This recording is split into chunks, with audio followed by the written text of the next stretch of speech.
At the University of Canterbury, we have been working for many years to protect our precious Indigenous biodiversity. Last year, we joined the Nature Positive Universities Pledge, which commits us to halting and reversing nature loss so that species and ecosystems can start to recover. With our biodiversity plan, we're aiming to create a reservoir of biodiversity on campus. We're trying to restore and protect the land and waterways to support native fauna.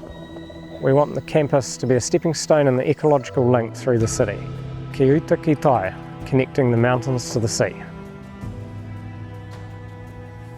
At Predator-Free Riccarton, we connect our community with nature and also empower them to make change, and that's primarily through education with trapping. We think it's really important to engage with our rangatahi, so our young people. So we start with kindergarten all the way up to our tertiary students. We've got 137 traps on campus across 5 different trap lines, with over 30 student volunteers checking and rebaiting these once a week. Not only are we protecting our native biodiversity that we have on campus, but we're gaining really awesome experience in conservation and leadership.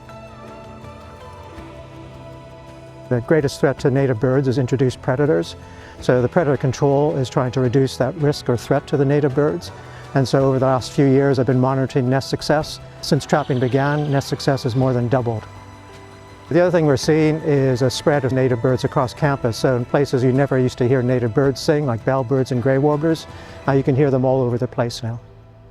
The success is thanks to the hard work of our sustainability team and the dedicated student volunteers who roll up their sleeves and make a huge difference to our campus and the local city environment.